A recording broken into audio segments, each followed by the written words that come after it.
Hello everyone, welcome back to the channel Learn NCERT with Madhvi. Today we are going to discuss the chapter number 12 Reproduction in Plants. In this lesson we are going to discuss the points modes of reproduction, budding, fragmentation, spore formation, sexual reproduction, pollination, fruits and seed dispersal and many more activities we are going to discuss in this lesson. So without any further delay, let's get started. To produce its kind is the characteristics of all living organisms. You have already learned this in class 6th. तो सारे living organisms की विशेषता रहती है कि वो produce करते हैं नई चीज़ को। ये आपने सारी चीज़ें सीखी है क्लास 6 में। The production of new individuals from their parents is known as reproduction. तो उसके पेरेंट्स से दूसरा कुछ इंडिविजुअल पर्सन बनना या चीज़ बनना, इसे कहा जाता है reproduction. But how do plants reproduce? पर प्लांट्स कैसे रिप्रोड्यूस होते हैं? There are different modes of reproduction in plants which we shall learn in this chapter. तो इस लेसन में हम यही देखने वाले हैं कि किस अलग अलग तरीके से प्लांट्स रिप्रोड्यूस होते हैं। तो यहाँ पे first point modes of reproduction. In class 6 you learn about different parts of flowering plant. तो आपने क्लास 6 में पढ़ा है कि फ्लावरिंग प्लांट्स के अलग अलग पार्ट्स हमने सीखे थे। Try to list the various parts of plants and write the function of each. तो आप ट्राई कीजिए कि जो वेरियस पार्ट्स, अलग अलग जो पार्ट्स थे ना प्लांट्स के, उसको लिखने के लिए उनके फंक्शंस क्या थे, वो क्या क्या काम करते थे, वो भी चीज़ें लिखने के लिए। Most plants have roots, stems and leaves. These are called the vegetative parts of a plant. तो जो बहुत सारे जो प्लांट्स थे उनके क्या क्या थे, पार्ट्स थे, रूट्स थे, स्टेम्स थी, पत्ते थे ना उनके, और उनको क्या कहा जाता है, वेजिटेटिव पार्ट्स। जो रूट, स्टेम, लीव्स, इस तरह के जो पार्ट्स है उन्हें कहा जाता है vegetative parts of the plant. After a certain period of growth most plants beer flowers. अब कुछ टाइम बाद, उनके अच्छे से ग्रोथ होने के बाद में क्या होता है, तो कुछ कुछ जो प्लांट्स रहते हैं उनको आते हैं flowers. You may have seen the mango trees flowering in spring. It is this flower that gives rise to juicy mango fruit we enjoy in summer. तो हमने मैंगो ट्री में देखा होगा कि क्या होता है ना कि स्प्रिंग के टाइम पे उसके ऊपर फ्लावर्स आते हैं छोटे छोटे से, और उसका फिर रूपांतरण किस चीज़ में होता है, तो फ्रूट्स में होता है। कुछ दिनों बाद जब समर जब आता है तब फिर उस पर फ्रूट लगते हैं, तो वही जूसी जूसी मैंगो फ्रूट्स हमें मिलते हैं समर में। We eat the fruits and usually discard the seeds. Seeds germinate and form new plants. हम क्या करते हैं, बहुत बार कि फ्रूट खा लेते हैं और जो सीड्स रहती है, गुठलियाँ जो रहती है, उनको फेंक देते हैं। तो ये जो सीड्स रहती है यही फिर ज़मीन के अंदर जाने के बाद में जर्मिनेट होती है और उसका एक नया पौधा बनता है। So what is the function of flower in the plants? तो जो फ्लावर का जो फंक्शन है वो क्या है, वो क्या काम करता है प्लांट्स के अंदर? Flowers perform the function of reproduction in plants. Flowers are the reproductive parts. तो फ्लावर्स क्या करता है, तो प्लांट्स का रिप्रोडक्शन करता है, और फ्लावर्स जो है वो रिप्रोडक्टिव पार्ट है प्लांट्स का। There are several ways by which plants produce their offspring. These are categorize into two types, asexual and asexual reproduction. तो दो तरह के पार्ट्स है उसके, तो उसमें वो ऑफस्प्रिंग में दो टाइप में डिवाइड होते हैं, तो वो है asexual and asexual reproduction. In asexual reproduction parts plants can give rise to new plants without seeds, whereas in sexual reproduction new plants are obtained from seeds.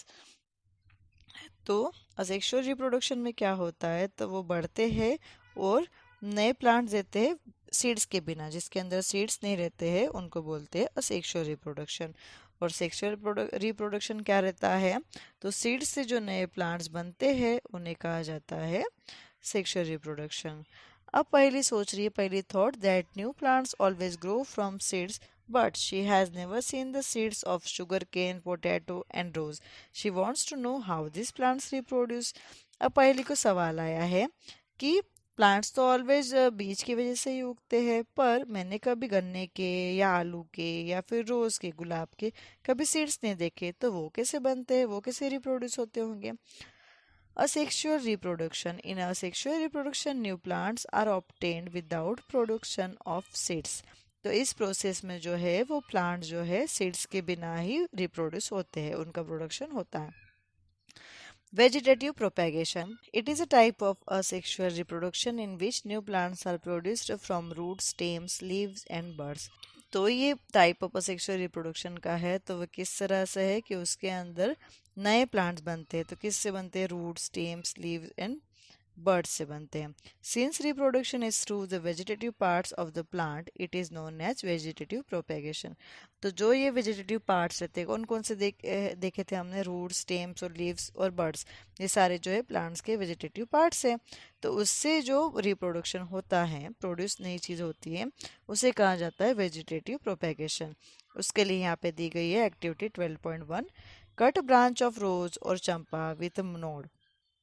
तो गुलाब को या चंपा को उनके नोड से आपको थोड़ा सा कट करना है। This piece of branch is term a cutting. Bury the cutting in the soil. A node is a part of the stem or branch at which a leaf arises. Figure 12.1। अब जो ये कटा हुआ portion है, इसको कहा जाता है कटिंग। तो कटा हुआ पोर्शन आपको डाल देना है मिट्टी में, जिस तरह से यहाँ पे फिगर 12.1 में दिखाया गया है ना, उस तरह से आपको वो स्टेम या ब्रांच को डाल देना है।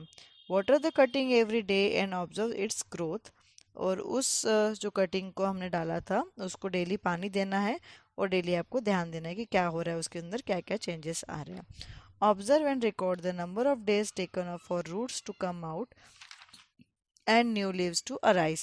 Try the same activity by growing many plants in a jar of water and record your observations.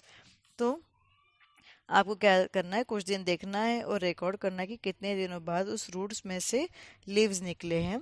और फिर आपको ये बताना है कि try the same activity by growing money plant in jar of water and record your observation.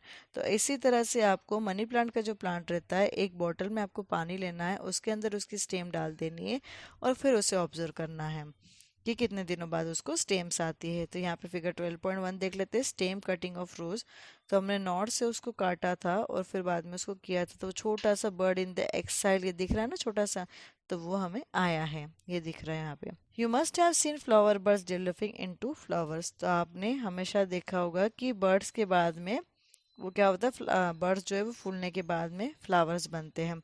Apart from flower buds, there are buds in the axial point of attachment of the leaf at the node of leaves which develop into shoots. तो flower birds के अलावा क्या रहता है कि जो exile में दिखाया गया था ना, जहाँ जो पॉइंट है वहाँ पे पत्ता और वो नॉड दोनों ज्वाइंट होते हैं, वहाँ पे ये बर्ड बना था। या फिर लीव्स जहाँ पे वो डेवलप हुआ था, वहाँ पे हमने शूट किया, दिख रहा है यहाँ फिगर में बर्ड इन द एक्साइल। तो एक्साइल में दिख रहा है ना आपको, तो वहाँ पे बर्ड दिख रहा है हमें। A bud consists of a short stem around which immature overlapping leaves are present. Vegetative buds can also give rise to new plants. तो ये जो बर्ड रहती है ना, हमेशा से क्या रहता है, जो शॉर्ट स्टेम है उसके आजू बाजू में ही रहती है। इमेच्योर ओवरलैपिंग लीव्स जहाँ पे रहते हैं वहाँ पे वो हमें दिखाई। अब वेजिटेटिव बर्ड्स जो रहते हैं वो भी बड़ा करने में, नए प्लांट्स को बड़ा होने में हेल्प कर देते हैं। तो यहाँ पे है एक्टिविटी 12.2, वो देख लेते हैं। Take a fresh potato, observe the scar on it with the help of a magnifying glass. अब आपको फ्रेश पोटैटो लेना है, आलू ले लेना है, और आपको देखना है कि उसके ऊपर के जो निशान से उनको मैग्नीफाइंग ग्लास से आपको देखना है। You may find buds in them, this scars are also called eyes. तो आपको उसके ऊपर छोटे छोटे बर्ड्स दिखेंगे, उन्हें क्या कहा जाता है? आइज कहा जाता है।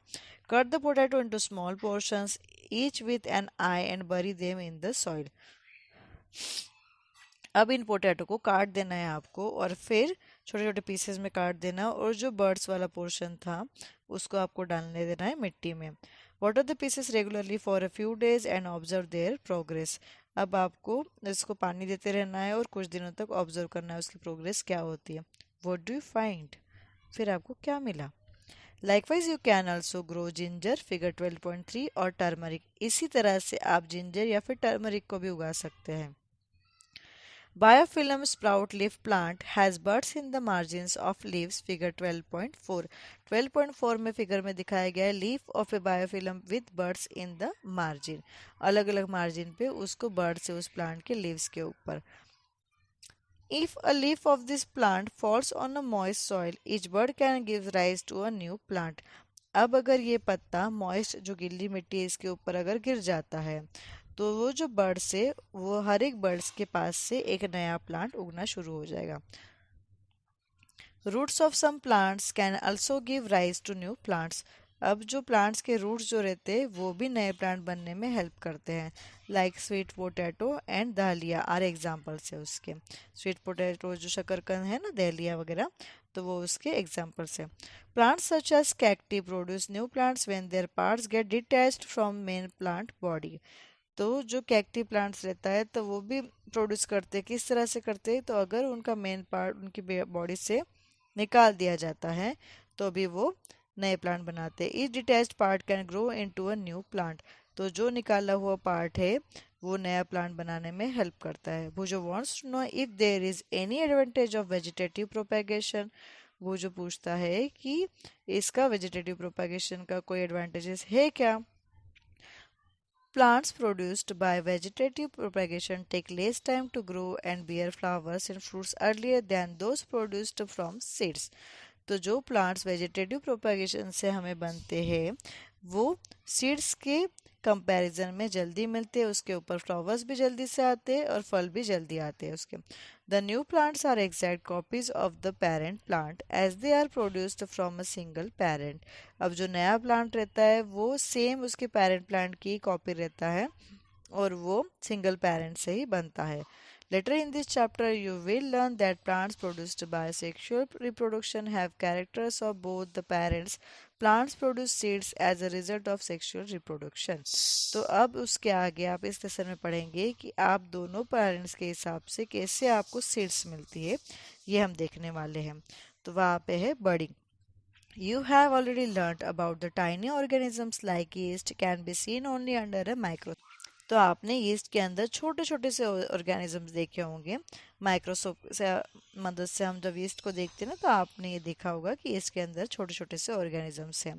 This grow and multiply every few hours if sufficient nutrients are made available to them. अब ये जो है अगर उनको सफिशिएंट ऑफ वेदर मिल जाए या न्यूट्रिएंट्स मिल जाते हैं तो ये कुछ ही घंटों में मल्टीप्लाई होते जाते हैं, डबल होते जाते हैं वो। Remember that yeast is a single celled organism. Single celled organism है yeast. Let us see how they reproduce. तो हम उसे देखते हैं कि वो कैसे एक से ज़्यादा बनाता है, वो रिप्रोड्यूस करता है। तो उसके लिए यहाँ पे दी गई है activity 12.3 to be demonstrated by the teacher. अब ये आपको बताएगी टीचर के हिसाब से आपको देखना है, उनकी गाइडेंस में आपको देखना है। Take a piece of yeast cake और yeast powder from a bakery और अ केमिस्ट शॉप। तो आपको छोटा सा टुकड़ा या तो केक का ले लेना है या फिर ईस्ट पाउडर ले लेना है। किसी भी बेकरी शॉप पे या फिर केमिस्ट शॉप से आपको ये मिल जाएगा। Take a pinch of yeast and place it in a container with some water. तो आपको एक चुटकी भर के ईस्ट ले लेना है और उसे किस में डालना है, कुछ पानी में डाल देना है। आपको एक कंटेनर में पानी लेना है और उस पर थोड़ा सा डाल देना। Add a spoonful of sugar and shake to dissolve it. तो आपको इसके अंदर एक चम्मच भर के शक्कर डाल देनी है और उसको मिक्स करना है। Keep it in the warm part of a room after an hour. Put a drop of this liquid on a glass slide and observe under a microscope.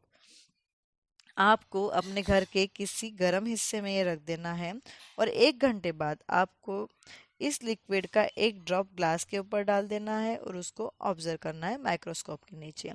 What do you observe? You may see the formation of a new yeast cells, figure 12.5। अब आपको उसके बाद में microscope में देखने के बाद में क्या दिखता है? तो आपको हो सकता है कि नए सेल्स ईस्ट के बने हुए आपको दिखेंगे। फिगर 12.5 में देखते हैं। Reproduction in yeast by budding. Budding से उनको नए मिले हैं। कैसे? तो ये सेल है उसका थोड़ा सा बड़ा है, डेवलपिंग बर्ड हमें यहाँ पे दिख रहा है। उससे फिर न्यू बर्ड बनते हुए दिखा, वो सर्कल सर्कल 2 हो गए ना, तो उसका वो न्यू बर्ड बन गया। और फिर आप कुछ ही देर बाद दिखोगे तो चेन ऑफ बर्ड्स दिखेगी आपको। छोटे छोटे सर्कल वो हर एक पार्ट में आ गए, आपको ऐसे दिखेगा। The small bud like projection coming out from the cell is called a bud. एक जो स्मॉल बल्ब लाइक जो आया है प्रोजेक्शन, इससे बाहर जो निकला है, तो इसे कहा जाता है bird. The bud gradually grows and gets detached from the parent cell and form a new yeast cell। तो बर्ड जो है वो ग्रेजुअली पेरेंट सेल से अलग होते जाता है और नया सेल बनाते जाता है। ये सेल नया बनता है। The unit cell grows matures and produces more yeast sales.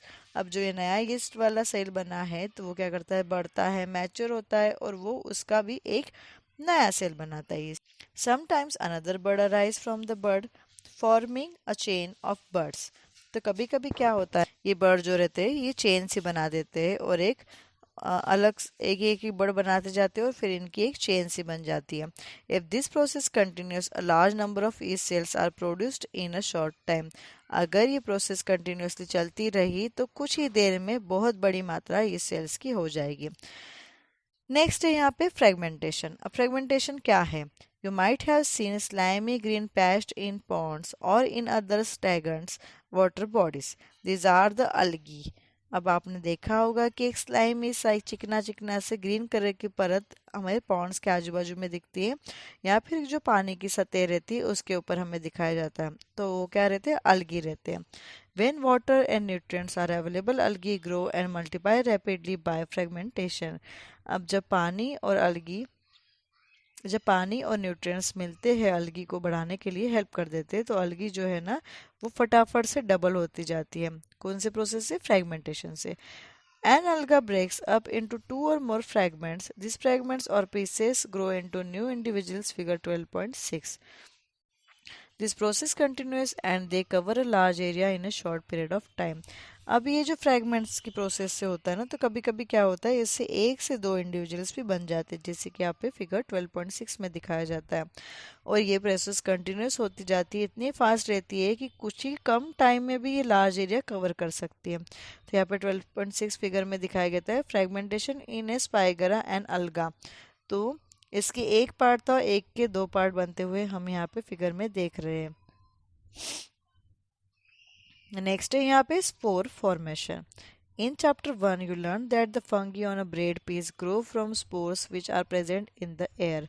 आपने चैप्टर नंबर 1 में पढ़ाई होगा कि फंगी जो है ब्रेड पीस के ऊपर से निकलती हुई हमें दिखता है, स्पोर्स रहता है, और जो वो हवा में पैदा होता है, हो जाती है, हवा की वजह से कांटेक्ट में आने की वजह से पैदा हो जाती है। Repeat activity 1.2 observe the spores in the cotton like mesh on the bread. अब ये एक्टिविटी आपको फिर से करनी है, 1.2 एक्टिविटी फिर से रिपीट करनी है, और फिर आपको ऑब्जर्व करना है कि कॉटन लाइक का स्पोर्स जो है ना वो उसके ऊपर आ जाता है, ब्रेड के ऊपर में एक जाली सी बनती है और वो ब्रेड के ऊपर आती है। When spores are released, they keep floating in the air. जब स्पोर्स बढ़ते हैं, जब रिलीज होते हैं, तो वो क्या करते हैं? हवा के ऊपर तैरते रहते हैं। As they are very light they can cover long distances. अब वो वेट में से तो बहुत ही कम रहते हैं, वेट उनका बहुत कम रहता है, इस वजह से क्या होता है कि वो हवा में तरंगते तरंगते बहुत लंबे तक भी जा सकते हैं। फिगर 12.7 हम देख लेते हैं यहाँ पे। Reproduction through spore formation in fungus. तो स्पोर फॉर्मेशन के हेल्प से फंगस के अंदर रिप्रोडक्शन कैसे होता है ये दिखाया गया है। तो यहाँ पे दिखाई गई डायग्राम हाइफा है, एक बबल सा बना है, सर्कल सा ऐसे यहाँ पे बनाया गया, ब्रेड के ऊपर का है ये, और फिर उसके ऊपर स्पोरेंजियम लिखा है, उसको नया लेबल किया नाम, ये नीचे वाले रूट्स को बुलाया गया है हाइफा, और छोटे छोटे से यहाँ पे डॉट डॉट बनाने के बाद में जो ये है उसे कहा जाता है spores. Spores are asexual reproductive bodies. Each spore is covered by a hard protective coat to withstand unfavorable conditions such as high temperature and low humidity. तो स्पोर्स जो रहता है असेक्सुअल रिप्रोडक्टिव बॉडीज है, ईच स्पोर में क्या रहता है, तो वो किससे कवर की गई है? हार्ड प्रोटेक्टिव कोट से। वो हार्ड सा परत सी है उसके ऊपर और उससे वो कोट की गई है। अब वो कहाँ पे होता है? तो अनफेवरेबल कंडीशंस जो रहती है, लाइक बहुत ज़्यादा वहाँ पे गर्मी है या फिर लो ह्यूमिडिटी है, वहाँ पे ये हो जाता। So they can survive for a long time. ऐसी जगहों पे ये लंबे समय तक ये सर्वाइव कर सकते हैं। Under favourable conditions a spore germinates and develop into a new individuals. तो जो उनकी हाई टेम्परेचर या लो ह्यूमिडिटी रहती है तो वहाँ पे तो वो अच्छे से बन नहीं पाता है, बट अगर उनकी फेवरेबल कंडीशंस रहती है तो वो वहाँ पे जर्मिनेट स्पोर अच्छे से जर्मिनेट हो जाता है और उसका न्यू सब्सटेंस भी बन जाता है। प्लांट्स सच एज मोस and ferns figures 12.8 also reproduce by means of spores. Plants भी कभी कभी स्पोर फॉर्मेशन की हेल्प से उनका एक नया प्रोडक्ट बना देते हैं।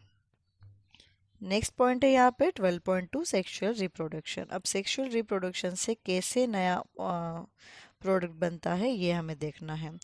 अब है you have learn earlier the structure of a flower, you know that the flowers are the reproductive parts of a plant.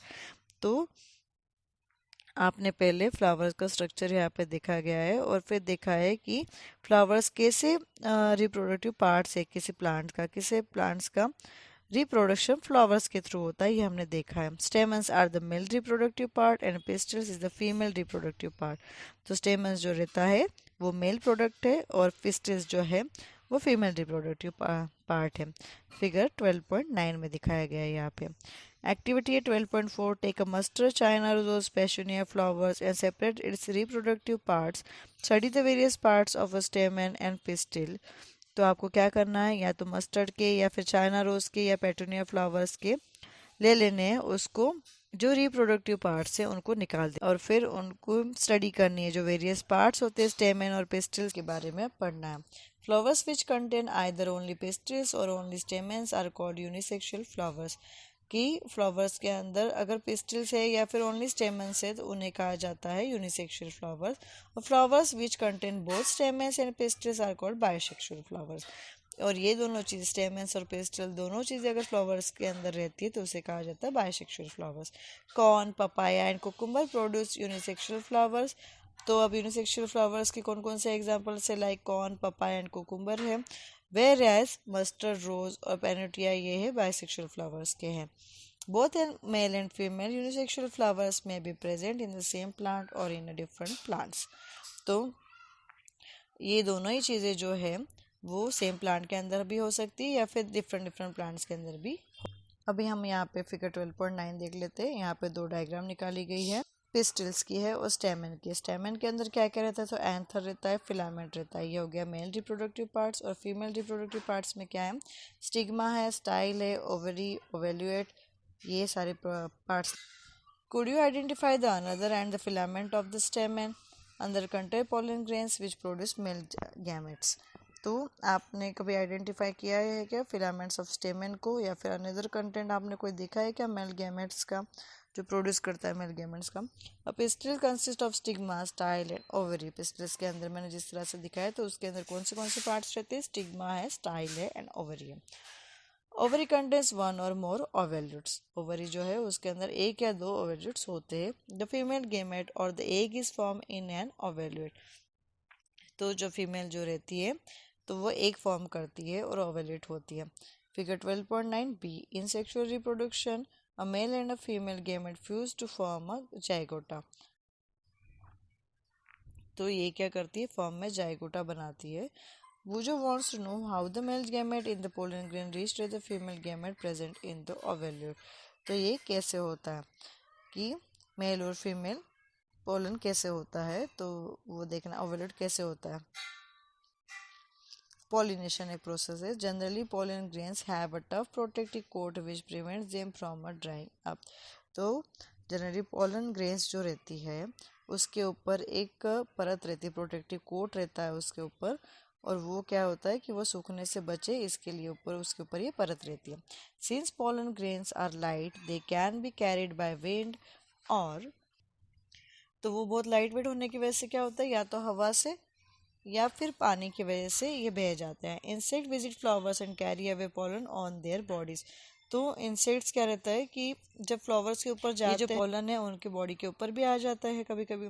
Some of the pollen lands on the stigma of a flower of the same kind. The transfer of the pollen from another to stigma of a flower is called pollination.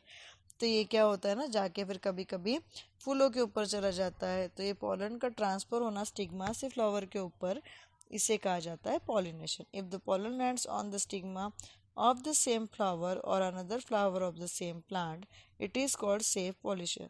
तो ये pollen lands जो है stigma का, तो ये अगर same flowers के ऊपर चले जाए या फिर दूसरे फ्लावर्स पे चले जाए, अगर सेम फ्लावर्स के ऊपर ही आ जाता है या फिर उसी पेड़ के दूसरे फ्लावर्स के ऊपर भी चले जाता है तो उसके कहा जाता है cell. When the pollen of a flower lands on the stigma of a flower of a different plant of the same kind it is called cross pollination। तो अगर ये कभी कभी पोलन जो है वो फ्लावर लैंड से किसी और दूसरे फ्लावर के ऊपर चले जाए, किसी और प्लांट्स के फ्लावर के ऊपर चले जाए, तो फिर वो कहा जाता है क्रॉस। सेम टाइप का भी कोई प्लांट है पर वो दूसरा है, अगल बगल में अगर सेम अलग अलग प्लांट्स किए हुए जैसे कि गुलाब के ही है, या फिर कोई ऐसा प्लांट है दो अलग अलग हम लगा देते हैं ना, सेम प्लांट ही पर दो लगाते हैं हम लोग, तो वैसे अगर एक का दूसरे के ऊपर चले जाता है उसे कहा जाता है क्रॉस पॉलिनेशन कहा जाता है। फर्टिलाइजेशन क्या है, जॉइंट फॉर्मेशन में क्या रहता है, ए और बी में दिखाया गया है। मिडल में है ओव्यूम और पोलन ग्रेन जर्मिनेशन वो है। और बी में क्या है, जाइगोट ऑफ फॉर्मेशन। तो पोलन ग्रेन फॉर्मेशन जो है वो अंदर जाता है और ओव्यूम से बढ़ता है, तो वो हो गया जाइगोट फॉर्मेशन बन जाता है पोलन ट्यूब के थ्रू। फर्टिलाइजेशन यहाँ पे देख लेते हैं क्या रहता है। The cell which results after fusion of the gametes is called zygote. तो सेल जो फ्यूजन के बाद में रिजल्ट जो आता है गैमेट्स का, तो वो कहा जाता है जाइगोटा। The process of fusion of male and female gametes to form a zygote is called fertilization. तो जो प्रोसेस है फ्यूजन, दोनों मेल और फीमेल के फ्यूजन की, इसे कहा जाता है fertilisation. The zygote develops into an embryo. तो जाइगोट डेवलप्स किस में होता है, एम्ब्रायो में होता है। यहाँ पे next point 12.3 fruits and seed formation. अब फ्रूट्स और सीड कैसे बनते हैं। After fertilisation the ovary grows into a fruit and other parts of the flower fall off. तो आफ्टर फर्टिलाइजेशन होने के बाद में क्या होता है कि ओवरी जो है वो बढ़ती है और उसका रूपांतरण होता है फ्रूट, और फिर किसी का होता है फ्लावर्स में। फ्लावर्स उस जगह पे गिर जाता है और फिर उस जगह पे फ्रूट आ जाता है। The fruit is in the ripened ovary. The seeds develop from the ovules. The seed contains an embryo enclosed in a protective seed coats. तो फ्रूट बनता है और फ्रूट जब डेवलप हो जाता है तो उसके अंदर सीड्स रहता है। फ्रूट जो है ना वो सीड्स को ओवलेट करता है, बनाता है। और जब फ्रूट्स नीचे गिर जाता है तो उसके ऊपर जो प्रोटेक्टिव लेयर रहती है सीड्स की, तो वह निकल जाती है। Some fruits are fleshy and juicy such as mango and orange. Some fruits are hard like almonds and walnuts. Figure 12.2 and B. तो कुछ कुछ जो रहते हैं फ्रूट्स वो फ्लेशी से रहते हैं या फिर जूसी रहते हैं। कैसे, जो जैसे ऑरेंज है, मैंगो है, ये एग्जांपल्स हो गए।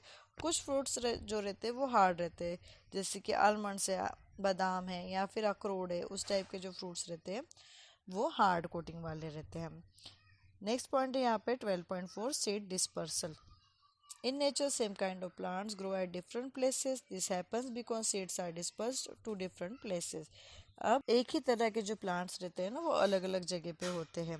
तो ये क्यों होता है, तो सीड्स जो है ना वो एक से दूसरी जगह पे भी चले जाते हैं। Sometimes after a walk through a forest or a field or a park, you may have found seeds or fruit sticking to your clothes. तो आपने कभी कभी देखा होगा, या फिर आप कभी खेतों में या फिर पार्क में जाते हैं तो कभी कभी कोई सीड्स या फिर फ्रूट्स ना आपके कपड़ों के ऊपर चिपक जाते हैं। Did you try to observe how this seeds were clinging to your clothes.